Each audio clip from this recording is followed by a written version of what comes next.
नाज़रीन, देर हो चुकी है, बहुत ज़्यादा देर हो चुकी है। तमाम एहतियातें धरी की धरी रह गई।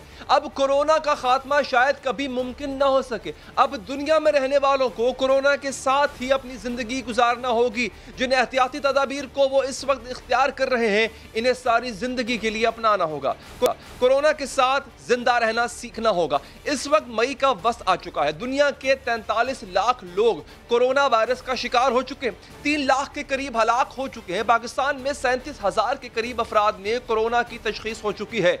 अमवात की तादाद 800 के करीब पहुंच गई है। पाकिस्तान समेत पूरी दुनिया इस वक्त वायरस से परेशान है, खौफजदा है। मामूलात जिंदगी बुरी तरह मुतासर हो चुके हैं। कारोबार जिंदगी बंद हो चुका है। तालीमी सरगर्मियां मुतासर हो रही हैं। बताया जा रहा है कि वायरस तब खत्म होगा जब उसकी वैक्सीन तैयार होगी। वैक्सीन की तैयारी के लिए कोशिशें जारी हैं। बताया जा रहा है कि वैक्सीन की तैयारी में 1 साल लगेगा। लोग इंतजार में हैं कि कब वैक्सीन बनेगी, कब कोरोना खत्म होगा और कब वो अपनी मामूल की जिंदगी की तरफ लौट पाएंगे। लेकिन अब आलमी इदारा सेहत WHO उन्होंने एक बहुत ही बुरी खबर सुना दी है। आलमी इदारा सेहत के डॉक्टर माइकल रायन ने खबर दी है कि मुमकिन है कोरोना या कोविड-19 कभी खत्म ही ना हो। ये बात जो डॉक्टर माइकल रायन ने कही है बहुत ही खतरनाक है, बहुत ही तशवीशनाक है। लेकिन एक और खतरनाक बात यह भी है कि वायरस के लिए वैक्सीन की तैयारी की कोशिशें भी नाकाम हो सकती हैं, क्योंकि कोरोना वायरस ने अपनी साख्त तब्दील करने की सलाहियत भी हासिल कर ली है। चीन में रिसर्चर्स की एक टीम ने 11 मरीजों में मौजूद वायरस का तज्जिया किया तो इन्हें 33 किस्म की तब्दीलियां नजर आई। माहिरीन बता रहे हैं कि वायरस ने म्यूटेट करना शुरू कर दिया है, इसकी साख्त तब्दील हो रही है। यानी यह भी हो सकता है कि जब तक वैक्सीन बने उस वक्त तक वायरस शक्ल ही बदल चुका हो और वो वैक्सीन उस पर असर ही ना करे। यही वजह है कि हर हफ्ते कोरोना वायरस की अलामात की फहरिस्त बढ़ रही हैं। अब ये जिस्म के आज़ा को भी मुतासर करने लगा है। खून की नालियों पर हमला आवर हो रहा है, जिसके साथ साथ शदीद बुखार होता है। आज़ा भी अपना काम छोड़ सकते हैं। बच्चों का मदाफ़ियाती निज़ाम तो पहले ही कमज़ोर होता है। अब कोरोना वायरस इन पर बहुत शिद्दत से हमला आवर हो रहा है। अमरीका, पेरिस और बरतानिया में 100 से ज़ायद ऐसे बच्चे और कम उम्र अफराद लाए गए हैं जिनमें कोरोना की नई अलामतें गई। आलमी इदारा सेहत का कहना है कि वैक्सीन के बगैर लोगों में इस वायरस के खिलाफ कुव्वत मदाफ़ियत में कई साल लग सकते हैं। वैक्सीन बन भी जाती है तो वायरस पर काबू पाने के लिए इंतहाई बड़े पैमाने पर कोशिशों की जरूरत होगी और अभी तक तो वैक्सीन की तैयारी में ही 1 साल से ज्यादा का अर्सा जा रहा है। मसला इस बात का है कि वैक्सीन के बाद भी कोरोना से छुटकारा नहीं मिलेगा, इसीलिए आपको अपनी हर्ड इम्यूनिटी को बढ़ाना होगा। हर्ड इम्यूनिटी की बात की जा रही है, इसका मतलब है कि ज्यादा से ज्यादा लोग इस बीमारी का शिकार हो जाएं ताकि एक इलाके या खित्ते के लोगों में इसके खिलाफ मदाफियत पैदा हो जाए। कोरोना बीमारी ने फैलना है, इसे फैलने से रोका नहीं जा सकता, तो क्यों ना इसे फैलने दिया जाए। पाकिस्तान के मुशीर सेहत डॉक्टर जफर मिर्जा इन्हीं खुतूत पर सोच रहे हैं। बीमारी को फैलने दिया जाए तो ज्यादातर लोगों में शायद कुव्वत मदाफियत आ जाए, लेकिन इस स्टेज तक पहुंचने से पहले बहुत से लोग जान से जाएंगे। अगर पाकिस्तान की आधी आबादी भी कोरोना का शिकार हो और सिर्फ 1% भी वफात पा जाए तो भी हलाकतों की तादाद 10 लाख तक जा पहुंचेगी। इसलिए शहरियों को अपने तौर पर भी एहतियाती तदाबीर इख्तियार करना होगी, जैसे कि स्वीडन में किया गया। नाज़रीन, स्वीडन में दूसरे ममालिक की तरह लॉकडाउन के बजाय शहरियों से जिम्मेदारी का मुजाहरा करने के लिए कहा गया और उन्होंने जिम्मेदारी का मुजाहरा किया भी। पाकिस्तान भी इन इक़दामात के तहत कोरोना का मुकाबला कर सकता है। अगर कोरोना का खात्मा कभी नहीं होगा, जैसे कि आलमी इदारा सेहत कह रहा है, तो हम क्या करें? इस सवाल का जवाब लेंगे लाहौर जनरल अस्पताल रिसर्च एंड मॉलिक्यूलर वायरोलॉजी की डायरेक्टर डॉक्टर गजाला रूबी साहिबा से। डॉक्टर साहब, शुक्रिया आपके वक्त का। मुझे ये बताइएगा, WHO कह रहा है कि वायरस खत्म नहीं होगा, we have to live with it. Doctor साहब, हम करें क्या? अच्छा, ये जो म्यूटेट कर रहा है, ये अपनी हैत को जो तब्दील कर रहा है, क्या यही वजह है डॉक्टर साहब कि हम वैक्सीन नहीं बना पा रहे हैं इसके खिलाफ? हाँ जी, thank you very much for inviting me. बिस्मिल्लाहिर्रहमानिर्रहीम। मैं आपको बताऊं कि ये पहले एक जीन थी जो वुहान से शुरू हुई जी। जब वो यूरोप में पहुंचा तो दूसरी जीन थी और उसके बाद अब तीसरी जीन है। और अब हम सिर्फ यही नहीं करते कि एक ही जीन टेस्ट करते हैं, चूँकि मैं टेस्टिंग में इन्वॉल्व हूँ। रोज़ाना के हिसाब से हंड्रेड्स के टेस्ट होते हैं और वो सब रिपोर्ट साइन करती हूँ, तो इसलिए मैं आपको बता रही हूँ कि अब हम वो तीनों जीन्स टेस्ट कर रहे हैं, एक नहीं, दो नहीं, तीन। और आपको बताऊँ कि अब बहुत जल्दी ये भी जीन म्यूटेट हो रही है और ये एक RNA वायरस है जो कि सिंगल स्ट्रैंडेड है। और सिंगल स्ट्रैंडेड जितने भी वायरसेस होते हैं उनकी vaccination banana is not an easy task. उसी तरह जिस तरह के आज तक HCV की भी डॉक्टरी टर्म्स में शायद मैं भी ये समझ ना पाऊं, मैं चाह रहा हूं जरा इसको आवाम के लिए थोड़ा आसान कीजिएगा, आम आदमी के लिए, कि RNA क्या होता है, म्यूटेशन किसे कहते हैं, कैसे म्यूटेट करता है ये जरासीम, और अब जो सिंगल टर्म आप बता रहे थे ये क्या होता है? अच्छा, मैं आपको ये बता दूं, RNA जो है वो न्यूक्लिक एसिड की एक फॉर्म है। DNA जो है वो डबल स्ट्रैंडेड है, जो कि 2 हेलिक्स के साथ बनता है, जो कि बीमारियां काज करते हैं, तो हम उनकी जाकर वहाँ पे डायग्नोसिस करते हैं। लेकिन ये जो वायरस है ये 0.5 इतना छोटा इसका साइज़ है कि 0.5 माइक्रोन का वायरस है, और ये ओरिजिनेट हुआ है RNA से। RNA एक सिंगल स्टैंडर्ड है और वो एक प्रोटीन और फैट का ग्लोब्यूल है जिसके अंदर ये पैक है। जब आपको बार बार कहा जाता है ना, साबुन से 20 सेकंड तक हाथ धोएं, 20 सेकंड तक मुसलसल अपने रब करें हैंड्स को, उसका यही मतलब है कि वो आप फैट और प्रोटीन के ग्लोब्यूल्स के अंदर है, तो उसको वॉश अवे करने के लिए आपको डिटर्जेंट यूज़ करना है, number 1। Number 2, RNA single standard है, और कोई भी ऐसी सिंगल स्टैंडर्ड चीज़ जो किसी चीज़ के अंदर पैक नहीं है, वो अपनी शेप बहुत तेज़ी से चेंज करती है। चेंज क्यों करती है?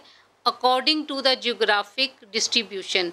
जिस तरह चाइना में कुछ और डिस्ट्रीब्यूशन थी, कुछ और पॉपुलेशन थी, अमेरिका और यूरोप की कुछ और पॉपुलेशन है, एशिया की कुछ और पॉपुलेशन है, हर जगह के हिसाब से, वहाँ के जियोग्राफिक डिस्ट्रीब्यूशन के हिसाब से उसकी शेप चेंज होती है, उसका स्पीशीज़ चेंज होता है।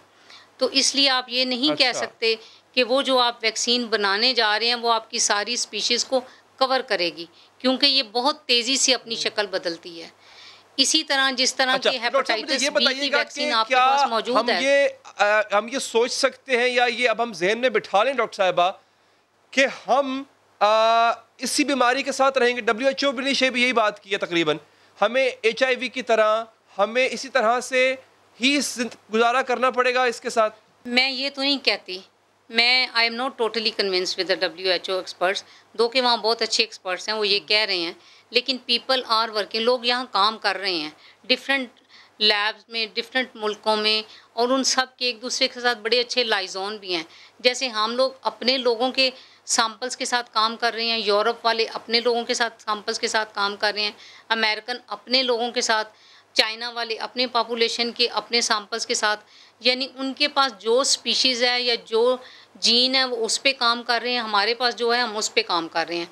तो ऑब्वियसली जब उन जीन्स का या उन स्पीशीज़ का एक कॉमन स्ट्रक्चर हमें पता चल जाएगा, और वो जो कॉमन स्ट्रक्चर है वो उस जगह के ह्यूमन सीक्वेंस के साथ जब वो मैच करेगा, तो फिर ही हम उसकी वैक्सीन बना पाएंगे। और कॉमन सीक्वेंस अभी तक नहीं बन सका। और कॉमन सीक्वेंस क्यों नहीं बन सका? क्योंकि हमें नहीं पता कि अगले महीनों में इसकी और कितनी शेप्स चेंज होंगी और कितनी स्पीशीज़ आ जाएंगी। अगर कोई वैक्सीन बनती भी है तो मैं ये नहीं कह रही, या साइंस ये नहीं कहती कि वो आपके सारे स्पीशीज़ को कवर कर लेगी। एग्जैक्टली उसी तरह कि जैसे आज तक हम हेपेटाइटिस C की या HIV की वैक्सीन नहीं बना सके। तो डॉक्टर साहब, इसका मतलब है कि अगर हमें इसकी हैत का पता चल जाए, इसकी हैत क्या होगी, मुश्तरका हैत या कॉमन जिसे स्ट्रक्चर कहते हैं, तो फिर पाकिस्तान में भी इसकी वैक्सीन बन सकती है? फिर पाकिस्तान में भी बन सकती है, बिल्कुल बन सकती है। हम अब वो हमारे यहाँ बहुत बहुत अच्छे, बहुत बहुत अच्छे साइंटिस्ट हैं जो काम कर रहे हैं। हम सभी लोग जाकर अमेरिका और इंग्लैंड के हॉस्पिटल्स में काम करते हैं, ठीक है। और आपको पता है कि अगर इस वक्त हम अमेरिका के हॉस्पिटल से और इंग्लैंड के हॉस्पिटल से अपने डॉक्टर्स निकाल लें तो वहाँ पे क्या सिचुएशन होगी, आपको ये बहुत अच्छी तरह पता है। तो हम बहुत काम कर रहे हैं रिसर्च पर। जब हमें एक फोकल जीन या कॉमन सीक्वेंस पता चल जाएगा तो फिर वैक्सीन बनाना और वैक्सीन को स्टेबल करना कोई मुश्किल काम नहीं है। लेकिन इम्पॉर्टेंट बात यह है कि हमें नहीं पता कि अगली इसकी म्यूटेशन, अगला इसका जीन का चेंज कब आ जाएगा। अब हम चौथी जीन चेन के साथ चल रहे हैं। इस वक्त हमारे पास 4th जीन चेन है जिसको हम ओपन रीडिंग फ्रेम ORF के नाम से अब आपकी डायग्नोसिस हो रही है। चूँकि मैं डायग्नोसिस में इन्वॉल्व हूँ तो इसलिए आपको ये सारी बेसिक चीज़ें बता रही हूँ कि हमने कौन कौन से जीन पे जाकर डायग्नोसिस की है और कौन कौन से मज़ीद करने जा रहे हैं। अब हमारा अगला टारगेट सिर्फ डायग्नोसिस ही नहीं, अब हमने सीक्वेंस पे जाना है। जब हमें सीक्वेंस पता चल जाएगा जो कि बेसिक हमारे न्यूक्लियोटाइड्स हैं, वो किस किस जीनोम में, किस किस ह्यूमन में, कौन कौन से इलाके के, जैसे उसी तरह ही है जैसे हर बंदे का ब्लड ग्रुप डिफरेंट है, उसी तरह आपके जीन में 0.5 का या 1% का वेरिएशन है। तो जब तक हमें कॉमन सीक्वेंस या कॉमन वो जीन नहीं पता चलेगा, तब तक हम इसकी वैक्सीनेशन की डेवलपमेंट की तरफ नहीं जा सकते। अच्छा, तो डॉक्टर साहब ये बताइएगा कि जैसे ये वायरस अपनी हैत को बदलता है, जीन बदलता है या हैत को बदलता है, आसान लफ्जों में कहें, इसका हमला भी मुख्तलिफ हो जाता है। मतलब हमने तो CNN की रिपोर्ट मैंने आज देखी, CNN कहता है कि डॉक्टर्स ये कह रहे हैं कि अब ये सिर्फ फेफड़ों को मुतासर नहीं करता, जिस्म के बाकी हिस्सों को भी मुतासर करता है।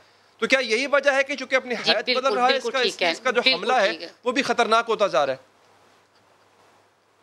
जी बिल्कुल ख़तरनाक होता जा रहा है, और इसकी जो इसकी म्यूटेशन हो रही है, उसकी जीन, उसकी शेप चेंज होती जा रही है, और हर जीन जो नया आ रहा है उसका अफेक्ट करने का तरीका भी डिफरेंट है, और वो आपके बॉडी पार्ट्स के डिफरेंट पार्ट्स को भी उसी तरह अफेक्ट करता है। पहले वो सिर्फ आपके लंग्स को अफेक्ट करता था, लेकिन अब वो आपके बॉडी के डिफरेंट पार्ट को भी अफेक्ट करता है। अब हमारे पास बहुत से ऐसे पेशेंट भी आ रहे हैं जिनको और डिफरेंट प्रॉब्लम्स भी हैं, लेकिन उसके लिए हम उनकी काउंसलिंग भी करते हैं। सिर्फ यही नहीं करते कि हम उनका ट्रीटमेंट किया, उनकी डायग्नोसिस की और उनका ट्रीटमेंट किया, हम उनकी साथ साथ काउंसलिंग भी करते हैं, क्योंकि ये इस तरह लोग इससे डरे हुए हैं, people are so much scared कि वो समझते हैं कि बस हमें अब कोरोना हो गया तो we are not going to survive. तो इसलिए उनकी काउंसलिंग भी बहुत ज़रूरी है कि हर वक्त उनकी काउंसलिंग की जाए कि कोई ऐसी चीज़ नहीं है कि लाइलाज है कि आप इससे मर ही जाएंगे। लोग बड़े बड़े ठीक भी हो जाते हैं। हमारे यहाँ माशाल्लाह लोग बहुत अच्छी तरह ठीक हो रहे हैं, 7 डेज़ के बाद, 10 डेज़ के बाद, 15 डेज़ के बाद। इवन कि मैंने तो 50+ और 60+ लोगों को भी अपने हॉस्पिटल में ठीक होते हुए देखा है। और अब हम तो प्लाज्मा थेरेपी की तरफ भी जा रहे हैं। वो लोग जो कि ठीक हो जाते हैं, वो अगर अपना प्लाज्मा डोनेट करें, उन लोगों को जो कि वाकई वेंटिलेटर पर हैं और ICU में हैं और उन कंडीशन में हैं जिनको कि नॉर्मल थेरेपी असर नहीं कर रही, उनकी अगर हम प्लाज्मा से थेरेपी की जाए तो वो 1 से 2 हफ्ते के अंदर बिल्कुल रिकवर हो जाते हैं। बहुत बहुत शुक्रिया and very best of luck. उम्मीद करते हैं कि आप बहुत जल्द कामयाब हो वैक्सीन की डेवलपमेंट में। नाज़रीन, यहाँ पर एक वक्फा लेंगे, वक्फे के बाद आपको याद होगा कल शाहिदा खान अब्बासी साहब ने पूछा था कि हुकूमत की स्ट्रैटेजी क्या है कोरोना से लड़ने के लिए। शिबली फराज साहब ने जो कुछ बताया वो स्ट्रेटजी नहीं, उन्होंने मजीद सवालात पूछे। हम आपको बड़ी दिलचस्प सूरत हाल बताएंगे वक्फे के बाद कि एग्जैक्टली गवर्नमेंट की स्ट्रैटेजी कोरोना से लड़ने के लिए है क्या। वक्फे के बाद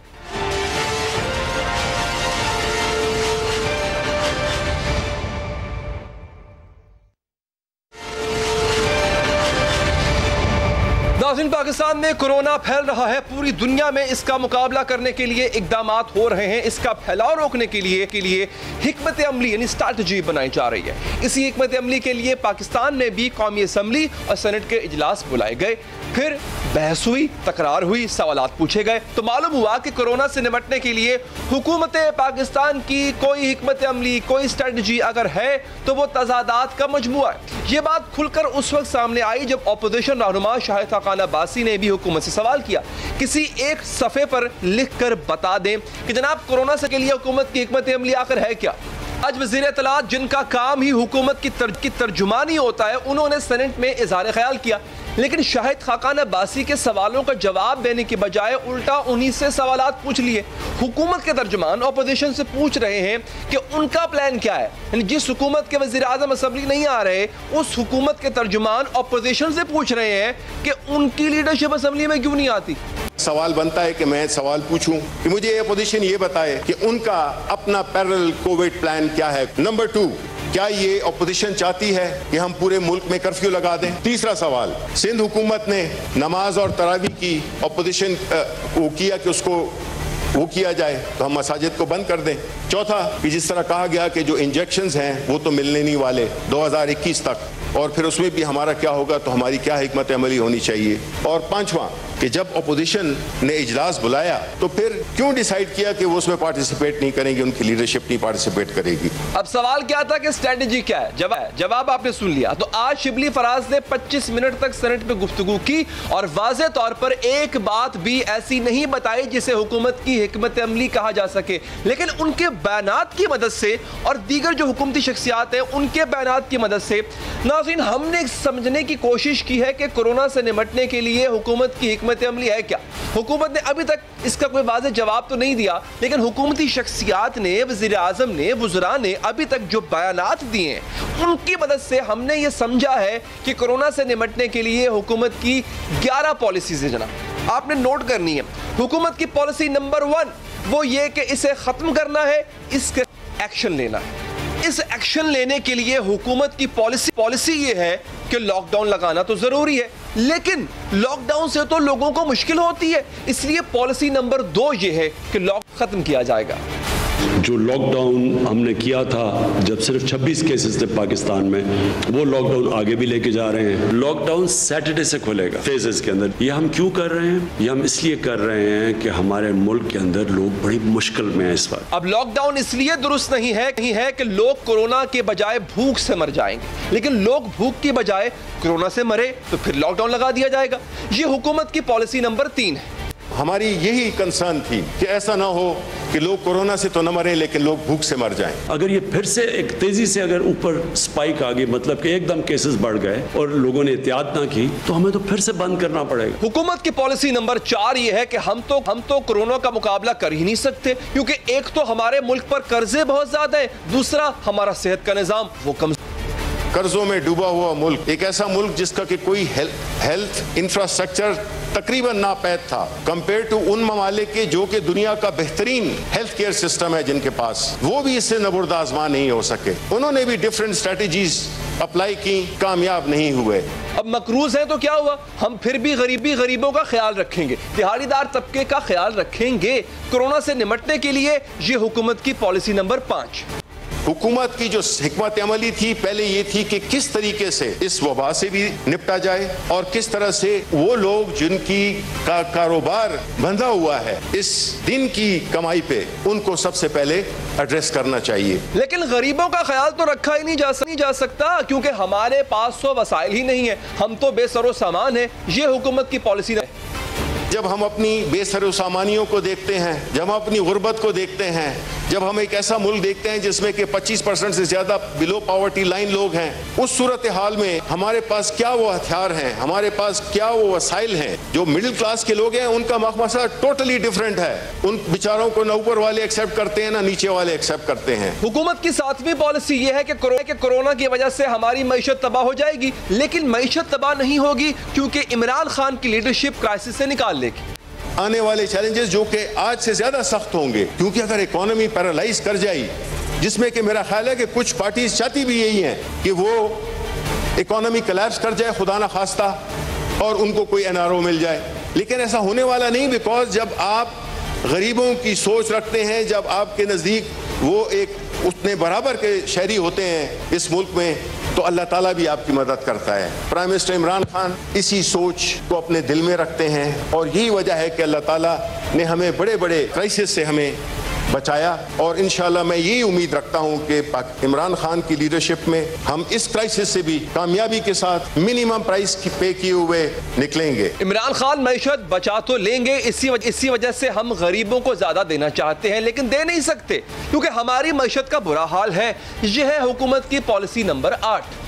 हमें यह है कि हमारी इकोनॉमी को किस तरह से हम संभाला देंगे, किस तरह से हम रिसोर्सेज पैदा करेंगे।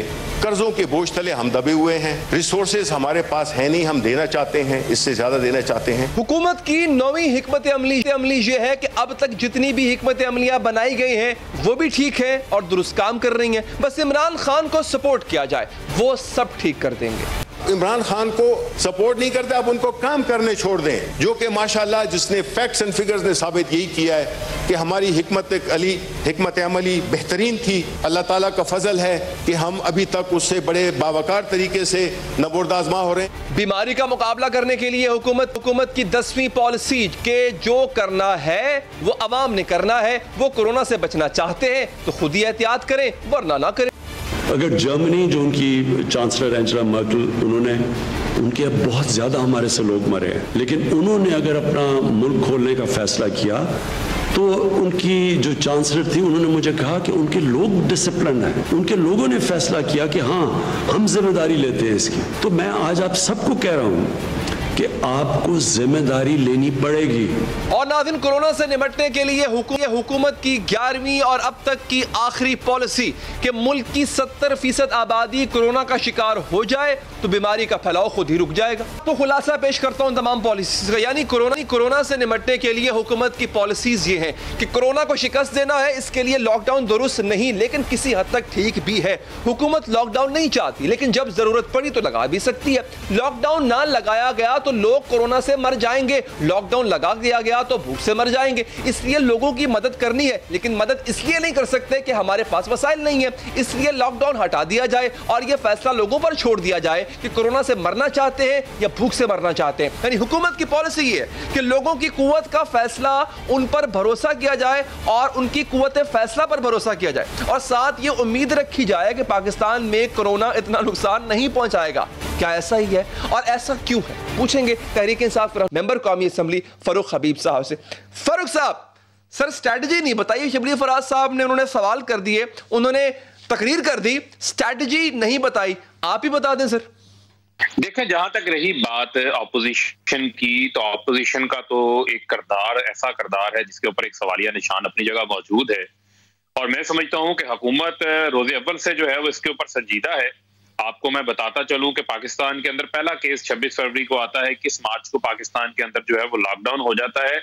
जब सिर्फ 26 केसेस होते हैं और दुनिया के अंदर जो है उस वक्त केसेस की तादाद हजारों की तादाद के अंदर थी। जब पाकिस्तान 26 केसेस के ऊपर लॉकडाउन के अंदर चला जाता है, हुकूमत लॉकडाउन करती है, मौसर लॉकडाउन करती है, 50 रोज तक लॉकडाउन रहता है, जिसकी वजह से आप देखते हैं कि हुकूमत ने उसके मुताबिक एक तवाज़ुन पैदा करने की कोशिश की कोरोना को रोकने के हवाले से और उसी के साथ साथ जो कोरोना के असरात आए हैं हमारी मैशियत के ऊपर, आम लोगों की रोजमर्रा की जिंदगियों के ऊपर, चाहे वो रोजगार के हवाले से है, चाहे वो दीगर अमूर के हवाले से है, हुकूमत जो है वो सबसे बड़ा सोशल प्रोटेक्शन प्रोग्राम लेकर आई है।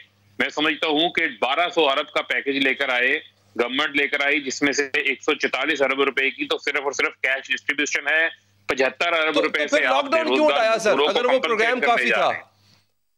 देखें, मैं समझता हूं लॉकडाउन क्यों उठाया सर? 26 पे अब सुनिएगा, 26 केसेस पे लॉकडाउन और 35,000 केसेस पे लॉकडाउन उठा लिया आपने। देखें बात यह है कि आपने ये देखना है कि हमने क्या पाकिस्तान की जो मैशियत है वो पाकिस्तान की मैशियत कितने दिन लॉकडाउन सस्टेन कर सकती है। दूसरा सवाल उठता है कि क्या कोरोना को रोकने का सिर्फ एक ही हल है, क्या लॉकडाउन ही हल है? आप दुनिया में देखें कि 3 करोड़ लोग जो वेरी गुड सर 3 करोड़ लोग, अब मैं अब आपको एक्सप्लेन कर रहा हूं, सुन लें जरा इसको जरा। देखें, ये जज्बात का मामला नहीं है, यहाँ पर हमने ठंडे दिल से तदब्बर के साथ जो है वो फैसला साजी करनी है। ये पैंडेमिक है जिससे पूरी दुनिया के 209 ममालिक इसके चैलेंज से मुब्तला हैं, 40 लाख लोग इसके अंदर मुब्तला हो चुके हैं। तो दुनिया को बंद करना या 22 करोड़ अवाम को आप जेलों के अंदर बंद नहीं कर सकते। पाकिस्तान की ना तो इकोनॉमी है ना पाकिस्तान का वो मुल्की खजाना इस चीज की इजाजत देता है। 3 करोड़ लोग तो अमेरिका जैसे मुल्क में बेरोजगार हो चुके हैं। पाकिस्तान के मैं मान गया आपकी बात कि ना खजाना हमें परमिशन देता है और ना हम इनको जेल में बंद कर सकते हैं, तो स्ट्रेटजी क्या है सर?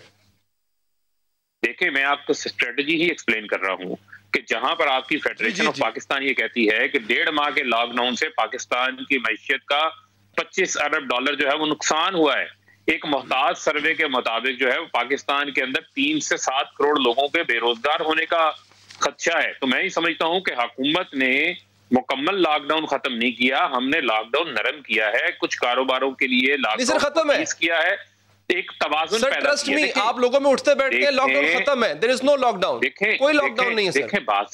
देखें, गुजारिश सुन लें, आपकी बात से मैं इनकारी नहीं हूं। मुझे आप ये बताएं कि जब इस मुल्क के अंदर लॉकडाउन नाफिज भी किया गया था तो हमारी कुछ ग्राउंड रियलिटीज हैं। यहाँ पर जो लोग कहते हैं कि सिंध में हमने लॉकडाउन करके हर चीज बंद कर दी थी, तो क्या कि वहां पर केसेस जो है वो रुकना बढ़ना बंद हो चुके थे? मामला ये है कि हमारी जो लोग हैं, हमारे लोग भी उस तरह डिसिप्लिन नहीं है। इंतजामिया जो है वो लॉकडाउन के ऊपर अमल दरामद करवाना चाहती है, ताजरों को ऑन बोर्ड करके मीटिंग्स करके आप दुकानों को खोलते हैं, लेकिन उसके बावजूद अगर एसओपीज के ऊपर उस अंदाज में अमल दरामद नहीं करते तो इसकी सिर्फ और सिर्फ हुकूमत के ऊपर जिम्मेदारी नहीं है। हमने मैशियत के पहिए को भी चलाना है, हमने इंसानियत को इस मुश्किल से बाहर निकालना है। देखें, वो आपकी बात ठीक है सर, लेकिन at the end of the day strategy आपने देनी है। अब जरा मैं आपके सामने 2-4 चीजें रखने लगा हूं, वो स्ट्रेटजी है क्या? वो हो सकता है मेरी समझ के मुताबिक, या जो मैं समझ सका हूं अब तक, या जो आवाम आदमी समझ सका है, वो ये है सर। जरा सुनिएगा फारूक साहब।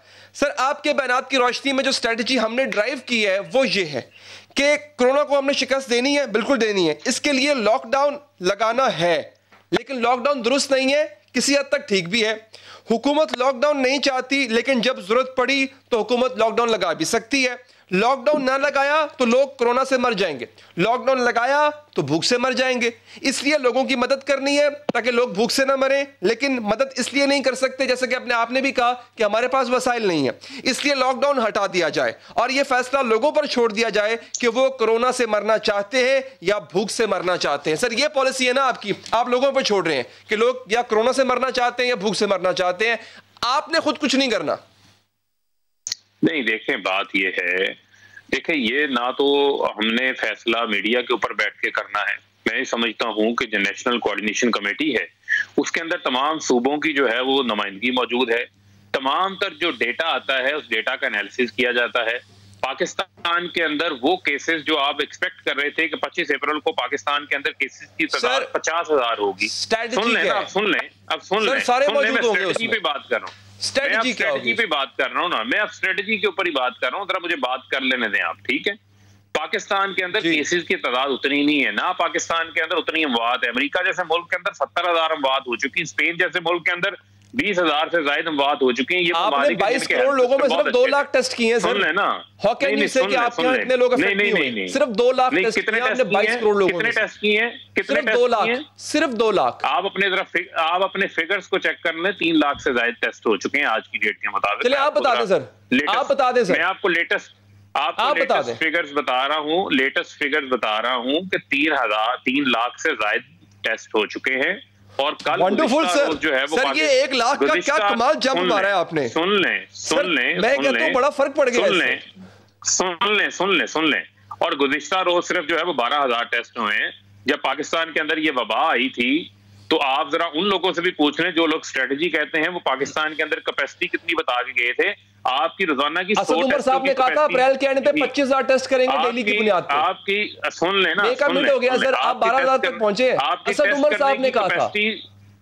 छोड़, मुझे एक मुकम्मल करना है। जब वबा करने की कैपेसिटी 100 टेस्ट थी डेली, आज अगर वो आपके 11,000 टेस्ट हो रहे हैं तो आपके मुल्क के अंदर टेस्टिंग लैब्स बनाई। आज आप हमारे सर कोई बड़ी बात नहीं के अंदर जो है वो खुद बन रही हैं, N95 मास्क बनना शुरू हो चुके हैं, वेंटिलेटर्स के टेस्ट रन होना शुरू हो चुके हैं। आपके नजदीक ये बड़ी बात नहीं हो सकती, लेकिन मैं समझता हूं कि हमने काम किया है सर। चूंकि अपना काम जो है वो पब्लिक के साथ शेयर करेंगे, लोगों से शेयर कर रहे हैं। उन्हीं के सरबराह ने हमसे वादा किया था कि अप्रैल के एंड पे 25,000 टेस्ट डेली होंगे। अवाम पाकिस्तान डेली 82% अवाम जो है वो हमारे इन इक़दामात से जो है वो 82% अवाम जो है मुतमिन है। गैलप आए ना जरा कोरोना के माहौल में निकल के सर्वे करें हुई है तो उसका मैं तो कोई इलाज नहीं कर सकता। ये गैलप सर्वे सर नवाज शरीफ की गवर्नमेंट को भी ऐसी रेटिंग देता था सर, और आप इसको मुस्तरद करते थे। चलें गैलप सर्वे का सैंपल साइज बता दें मुझे, आप कितना जाना। मैं तो आज के सर्वे की बात कर रहा हूं और मैं तो उल्टा इनसे सवाल जरा शायद खान अब्बासी साहब सर, आप ऑपोजिशन से सवाल, ऑपोजिशन ने इजलास बुलाया तो ये उसके नहीं, ऑपोजिशन उसके पैरेलल कोई तजावीज लेकर आई, मुझे आप बताएं। सर उसका काम नहीं है, आप पहले स्ट्रेटजी देना सर, पेशने की। उसका काम तो जिस टार्जन ने सुन लेना, जिस टार्जन ने इजलास बुलाया था वो दरखास्त लेकर चले गए कि जनाब कोरोना है और उनकी उम्र 70 साल है, कैंसर के मरीज में मुब्तला है, वो इजलास में नहीं आ सकते। तो ये मजाक है, ये मैं समझता हूँ मुज़हका केस बातें करते हैं। हुकूमत बड़ी संजीदगी के साथ जो है वो इसके ऊपर काम कर रही है। दुनिया की बड़ी बड़ी मईशतें जो है वो क्रैश कर चुकी हैं, आपको इस चीज का अंदाजा ही नहीं है। और मैं समझता हूँ कि वज़ीर-ए-आज़म खान ने बड़े इन मुश्किल हालात के अंदर मुदब्बराना फैसले किए हैं। हम अपनी मैशियत को भी लाए हैं और कोरोना को भी जो है वो कंटेन करने की कोशिश कर रहे हैं। पाकिस्तान के अंदर आज उतनी केसेस की तादाद नहीं है। आज आपके जो है वो लाखों केसेस नहीं है। अभी तक तो ये स्ट्रेटजी समझ आ रही है कि स्ट्रेटजी कोई है नहीं। खैर फरूक हबीब साहब, बहुत बहुत शुक्रिया आपके वक्त का। नाज़रीन, आगे बढ़ते हैं। हुकूमत का एक ऐसा फैसला सामने आया जो इत्तफाक राय से किया गया, तमाम सूबों की रजामंदी इसमें शामिल है और यह फैसला है 40 लाख बच्चों के तालीमी मुस्तकबिल का। मैट्रिक और इंटरमीडिएट के 40 लाख बच्चों का तालीमी साल बचाने के लिए आज तमाम वज़राए तालीम की मुशावरत से एक फार्मूला तैयार किया गया। इम्तिहानात होंगे या नहीं, अगली क्लासेस में तरक्की कैसे होगी, पास और फेल का तयन कैसे किया जाएगा। हुकूमत ने मुकम्मल इत्तफाक राय के साथ एक तरीका कार जारी कर दिया जिसके मुताबिक स्कूल बदस्तूर बंद रहेंगे, इम्तिहानात नहीं होंगे, लेकिन फिर भी बच्चे अगली क्लासेस में चले जाएंगे। इजाफी नंबर्स भी मिलेंगे, हत्ता के फेल शुदा बच्चों के लिए भी खुशखबरी सुना दी गई जिसके मुताबिक 40% मज़ामीन ने फेल होने वाले बच्चों को पासिंग मार्क्स देकर आगे भेज दिया जाएगा। आज इस्लामाबाद में मुल्क के तमाम वज़राए तालीम और बोर्ड्स के हुक्काम की कॉन्फ्रेंस हुई जिसमें मैट्रिक और इंटरमीडिएट के तलबा के इम्तिहानात और प्रमोशंस पर इत्तफाक राय से कुछ फैसले किए गए जिनका ऐलान वफाकी वज़ीर शफकत महमूद ने किया। जो स्टूडेंट्स इस वक्त ग्रेड 9वीं में है, क्लास 9 में है और 11 में है, उनका इम्तिहान नहीं होगा, वो प्रमोट हो जाएं। जिन्होंने अपने क्लास 9 के और क्लास 11 के सारे मजमून पास किए हुए हैं, इनको प्रमोट कर दिया जाए। जिनको 9वीं और 11वीं की बुनियाद पे प्रमोट किया जा रहा है, उनके नंबरों में 3% इजाफा कर दिया जाए। टोटल इम्तिहान है, उसके 40% मज़ामीन में अगर कोई फेल होता है तो उसको पासिंग मार्क्स दे दिए जाएंगे 9वीं और 11वीं के बुनियाद। वफाकी वज़ीर तालीम ने बच्चों की तालीमी साल के हवाले से जो ऐलानात किए हैं, इनकी अमली सूरत क्या होगी, अब हम इस पर बात करते हैं। शफकत महमूद ने बताया कि 9वीं और 11वीं के तलबा को अगली जमात में तरक्की दे दी गई है, यानी प्राइवेट और रेगुलर वो तमाम तालिबे इल्म जिन्होंने 9वीं और 11वीं का इम्तिहान नहीं दिया हुआ, वो सब बगैर इम्तिहान के 10वीं और 12वीं जमात में जा चुके हैं। और प्रमोट होने वाले ये तमाम तलबा अगले साल दोनों सालों को इकट्ठा इम्तिहान नहीं देंगे, बल्कि इसी क्लास का इम्तिहान देंगे जिसमें इन्हें तरक्की दी गई है, यानी सिर्फ 10वीं और 12वीं का ही इम्तिहान लिया जाएगा और इसी इम्तिहान की बुनियाद पर इनके 9वीं और 11वीं के रिजल्ट तरतीब दिए जाएंगे। अब बात करते हैं 10वीं और 12वीं जमात के तलबा के इम्तिहानात की। नाज़रीन, इन तमाम तलबा को भी बगैर इम्तिहान ही कामयाब करार दिया जाएगा और इनका जो 9वीं और 11वीं के नंबर्स का नतीजा था, इतने ही नंबर्स इन्हें 10वीं या 12वीं में दे दिए जाएंगे। यही नहीं बल्कि इन नंबरों में 3% इजाफी नंबर्स भी शामिल होंगे और इन इजाफी नंबरों की वजह वज़ीर तालीम ने यह बताई कि 10वीं और 12वीं के नताइज आमतौर पर 9वीं और 11वीं के मुकाबले में बेहतर आते, इसलिए यह इजाफा किया गया। इसके साथ साथ जो तलबा 40% मज़ामीन में फेल हुए हैं, हुकूमत ने उनको भी पास करने का फैसला कर लिया, लेकिन साथ में यह कहा है कि इन फेल शुदा तलबा को सिर्फ पासिंग मार्क्स दिए जाएंगे, लेकिन तरक्की नहीं मिलेगी। ऐसे स्टूडेंट हैं जो कि 40% सब्जेक्ट्स में फेल हो चुके हैं 9वीं में और 11वीं में, उनको पासिंग मार्क्स दे दिए जाएंगे, उनको और कुछ नहीं ग्रेड नहीं किया जाएगा, पासिंग मार्क्स दे दिए। लेकिन यहाँ एक कंफ्यूजन है नाज़रीन, और वो ये कि अगर इन तलबा को पासिंग मार्क्स मिल गए तो फिर ये अपने आप ही अगली क्लासेस में चले जाएंगे, तो क्या हुकूमत फेल होने वाले और पास होने वाले तलबा को एक ही सतह पर डील कर रही है? खैर आगे बढ़ते हैं कि वफाकी वज़ीर तालीम ने अगली क्लासेस में तरक्की के अलावा खुसूसी इम्तिहानात का भी ऐलान किया, यानी जिसमें 4 तरह के तलबा शिरकत कर सकते हैं। सुनिए जरा। ऐसे लोग जो कि अपने 11वीं के इम्तिहान पे सेटिस्फाइड नहीं। दूसरी कैटेगरी ये थी कि जिन लोगों ने 11वीं का इम्तिहान नहीं दिया था लेकिन वो कंपोजिट इम्तिहान दे रहे थे 12वीं का और उनके पास 11वीं का रिजल्ट रिलाई करने के लिए नहीं है। तीसरी कैटेगरी वो थी जो चंद मज़ामीन में इम्तिहान देना चाहते थे और चौथी कैटेगरी उनकी है जो 40% से ज्यादा मज़ामीन में फेल हो गए। तो इन 4 कैटेगरीज के लिए हमने फैसला किया है कि एक स्पेशल इम्तिहान लिया जाएगा। ये खुसूसी इम्तिहानात सितंबर से नवंबर के दरमियान लिए जाएंगे। हुकूमत का कहना है कि जिन बच्चों ने स्पेशल इम्तिहान में शरीक होना है वो 1 जुलाई तक अपने बोर्ड्स को आगाह कर दे। लेकिन यहाँ एक सवाल पैदा होता है कि स्पेशल इम्तिहान देने वाले तलबा को यूनिवर्सिटी और कॉलेजेस में दाखिला कब मिलेगा, क्योंकि ये इम्तिहानात सितंबर से नवंबर के दरमियान किसी भी वक्त होंगे।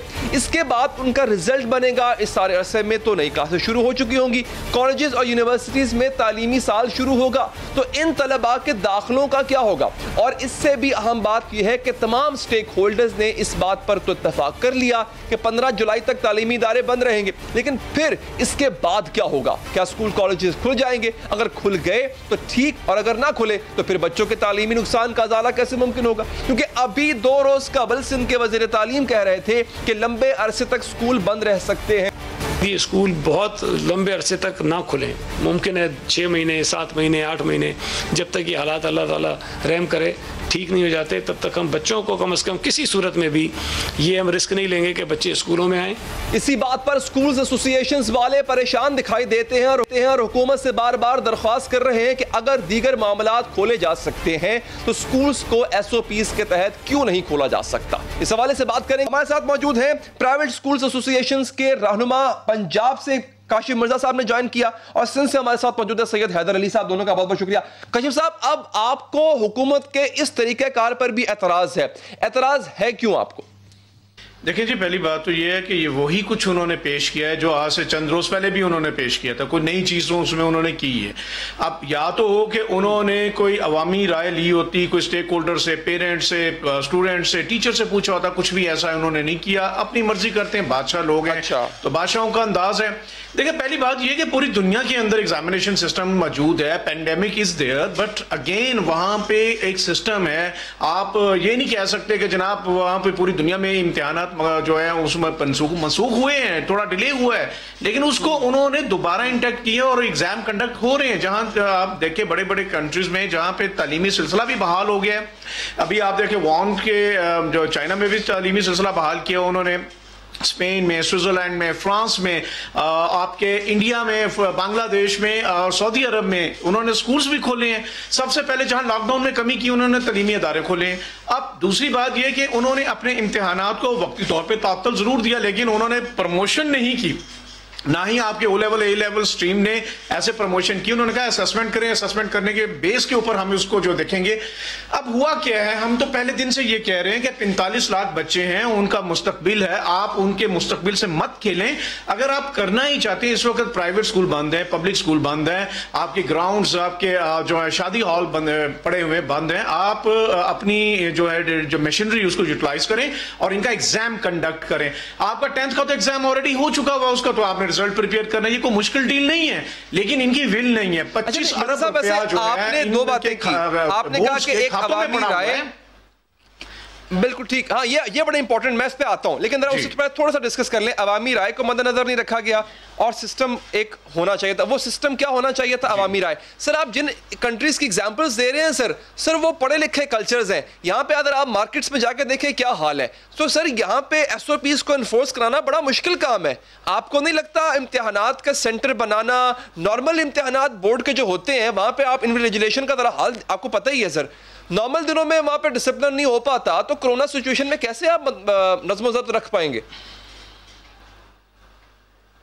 देखिए, पहली बात तो ये है कि ये जो जस्टिफिकेशन है, मैं थोड़ा इससे इख्तिलाफ रखूंगा। अगर इंडिया और बांग्लादेश के अंदर ये प्रैक्टिस हो सकती है तो कम से कम उनके एनवायरनमेंट में और हमारे एनवायरनमेंट में बहुत ज़्यादा डिफरेंस नहीं है। चले हम ठीक है यूरोपियन कंट्रीज की नहीं बात करते, लेकिन इवन देन ये कोई हल नहीं है। और दूसरी बात आपको भी पता है, एग्जाम तो हमेशा अंडर सम स्पेशल SOPs ही होते हैं, और उन SOPs में यही होता है कि आप जब आप बच्चे को इन कर लेते हैं तो उसके अंदर का एनवायरमेंट ऑफ डिस्टेंसिंग तो वैसे ही उसके अंदर होती है, उस डिस्टेंसिंग को हम बढ़ा सकते थे। मैंने वही तो कह रहा हूं, आपके पास मॉर्निंग इवनिंग 2 ऑप्शन थी, आपके पास प्राइवेट स्कूल और पब्लिक स्कूल दोनों ही बंद थे। अब होना यह था कि आपने अगर बहुत भी प्रॉब्लम थी, बड़ी आपके ग्राउंड्स थी, आपके पास जो शादी हॉल है, यूटिलाइज करें। विल तो होनी चाहिए, इनकी विल ही नहीं है। अच्छा, अब मुझे आप बताएं, आप क्या टोटल 7 से 15 दिन आपको चाहिए एग्जाम कंडक्ट करने में? इसमें कौन सी बिग डील है कि आप वो कर नहीं सकते? फिर सबसे बड़ी बात, जब आप इनके 25 अरब रुपए ले चुके हुए हैं, आपके पास मशीनरी मौजूद है, अगर आज आप इन्हें कहें जी इनके पैसे पेरेंट्स को वापस करें, बच्चों को वापस करें, आप यही बोर्ड जो इख्तिलाफात जो इस पे एग्री नहीं कर रहे, ये कहेंगे कि हमारी फैसिलिटीज मौजूद है, हम एग्जाम करने को तैयार हैं। ये मैं आपको एक बात बताऊं, ये बहुत बड़ा डिजास्टर है। मैं तो जाती तौर पे ये समझता हूं कि ये इस मुल्क के साथ संगीन मजाक है। पूरी पाकिस्तान खोल दिया, पूरा पाकिस्तान खोल दिया, नहीं खोला तो तालीमी इदारों को नहीं खोला। वो पैसे कहां जाएंगे? वो इम्तिहानों की जो फीस होती है वो ये कहां जाएगी? अच्छा, वो वैसे अगले इम्तिहान में एडजस्ट भी हो सकती है, अगले जो इम्तिहान बोर्ड के हों उसमें मुना लें उनसे फीस, ये भी हो सकता है। आपको भी शाह साहब एतराज है? नहीं, एक तो बस शाह साहब से पूछते हैं, नहीं हो सकती। और दूसरा, कानून में ऐसी गुंजाइश नहीं है कि आप एग्जाम लिए बगैर प्रमोट करें, ये कानून में भी गुंजाइश नहीं है। जी हैदर साहब। जी बिस्मिल्लाहिर्रहमानिर्रहीम। अली भाई बहुत शुक्रिया। मैं समझता हूँ कि बेहतर ये था कि इम्तिहानात मनसूख करने के बजाय 1 से 1.5 माह के लिए मुलतवी किए जाते और फिर बाकायदा SOPs यहाँ सिंध में हमने all Sindh private schools and colleges association के प्लेटफॉर्म से भी हुकूमत सिंध को पेश की और सिंध की जो इंटर बोर्ड चेयरमैन कमेटी है उसने भी अपने SOPs हुकूमत को पेश कर दिए थे। तो बेहतर ये था कि 1 से 1.5 माह के इल्तिवा के बाद ये इम्तिहानात बाकायदा SOPs के साथ लिए जा सकते थे और मैं इस फैसले को न सिर्फ गैर उसूली समझता हूँ, मेरिट के ख़िलाफ़ समझता हूँ और ये एक इतना कमज़ोर फैसला है कि ये फैसला मुसल्लत। ठीक है, आप दोनों हज़रात का बहुत बहुत शुक्रिया। एक वक्फा लेते हैं, वक्फे के बाद नाज़रीन आपको कोरोना के हालात में शादी का एक अनोखा और नया तरीका बताते हैं वक्फे के बाद।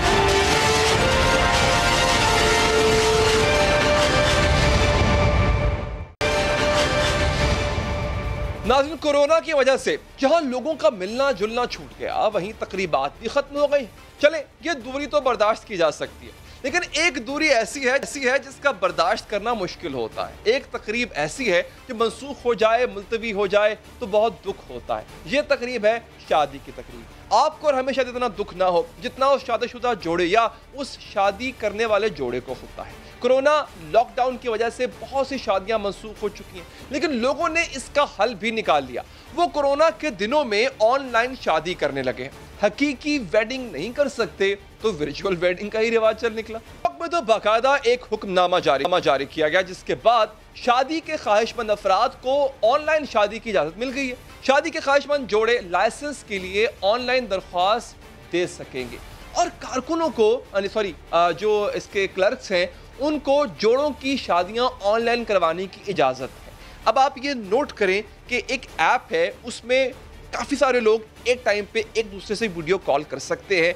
अब सिर्फ दुल्हा और दुल्हन शरीक नहीं है उसमें जो बाराती हैं, जो दूल्हे की साइड से लोग हैं, जो दुल्हन की साइड से लोग हैं, वो भी शरीक हैं। तो वो शादी की तकरीब को लाइव वर्चुअली देख रहे हैं, खुशी भी मना रहे हैं, मुबारकबादी भी दे रहे हैं।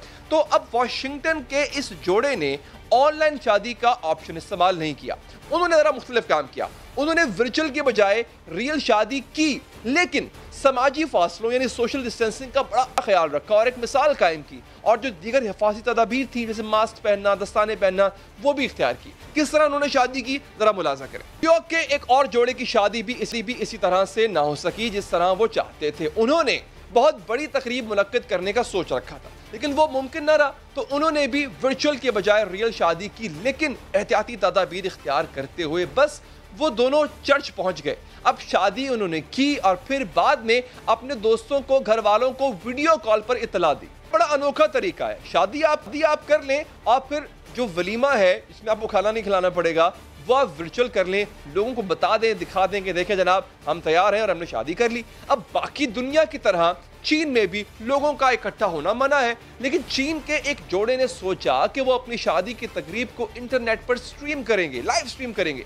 यूं उनकी शादी में 50 लाख लोग शरीक हुए और हुआ। उधर पड़ोसी मुल्क भारत में भी लॉकडाउन एक जोड़े की शादी के रास्ते में दीवार बन गया। उन्होंने सोचा कि लॉकडाउन जाने कब खत्म होगा, इन्हें किसी न किसी तरह शादी कर ही लेनी चाहिए। शादी की तकरीबात में रिश्तेदारों को शामिल करने के लिए उन्होंने टेक्नोलॉजी का इस्तेमाल किया। यूं शादी हुई, खूब धूमधाम से हुई, बल्कि धूम धड़के और रक्स के साथ हुई।